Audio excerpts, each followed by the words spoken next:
และในวันที่23มิถุนายน2025ธนาคารแห่งสปป.ลาวก็ได้จัดพิธีประกาศการจัดตั้งพนักงานการนำขั้นสูงโดยการเข้าร่วมของสหายเฉลิมไซกรมศิษย์กรรมการกลุ่มการเมืองศูนย์กลางภาคของนายกรัฐมนตรี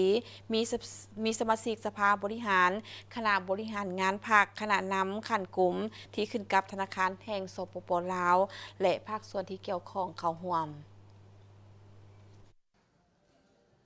ในพิธีสหายนางวิไลพิลาวงศ์รองหัวหน้ากรมคุ้มครองพนักงานคณะจัดตั้งศูนย์กลางพรรคได้ผ่านคำสั่งเลขที่ 03 ลงวันที่ 11 มิถุนายน ปี 2025 ว่าด้วยการยกย้ายสหายนางบุญคำวรจิต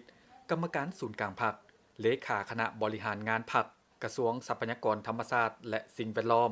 ไปรับหน้าที่ใหม่อยู่ธนาคารแห่งสปป.ลาว ผ่านมติตกลงเลขที่ 14 ลงวันที่ 11 มิถุนายน ปี 2025 ว่าด้วยการแต่งตั้ง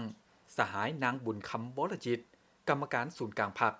เป็นเลขาคณะบริหารงานพรรคธนาคารแห่งสปป.ลาวพร้อมทั้งผ่านมติตกลงฉบับเลขที่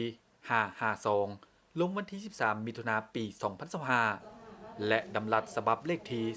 319 ลงวันที่ 13 มิถุนายน ปี 2025 ว่าด้วยการแต่งตั้งสหายนางวัฒนาดาลาลอยเป็นห้องเลขาคณะบริหารงานพรรคธนาคารแห่งสปป.ลาวและห้องผู้ว่าการธนาคารแห่งสปป.ลาวในพิธีสหายอรุณบุญยงกรรมการประจำพรรคห้องผู้ว่าการธนาคารแห่งสปป.ลาวได้ผ่านบทสรุปเวียกงานรอบด้านของธนาคารแห่งสปป.ลาวตลอดระยะ 6 เดือนต้นปีและทิศทางแผนการ 6 เดือนท้ายปี 2025 ในโอกาสนี้สหายเฉลิมไซกรมศิษย์กรรมการกรมการเมืองศูนย์กลางพรรครองนายกรัฐมนตรีได้เน้นให้ผู้ที่ได้รับการแต่งตั้งยกย้ายและพนักงานนำพาลักแรงภายในธนาคารแห่งสปป.ลาวาการปรับปรุงแต่งตั้งยกย้ายถือเป็นเวียกงานปกติถูกต้องสอดคล้องกับแนวทางนโยบายการเมืองของพรรครัฐ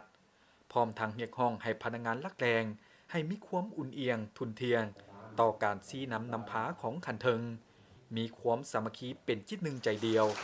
ช่วยเหลือซึ่งกันและกันเพื่อพัฒนายกระดับคะแนนการธนาคารให้มีการพัฒนาขึ้นไปเรื่อยๆ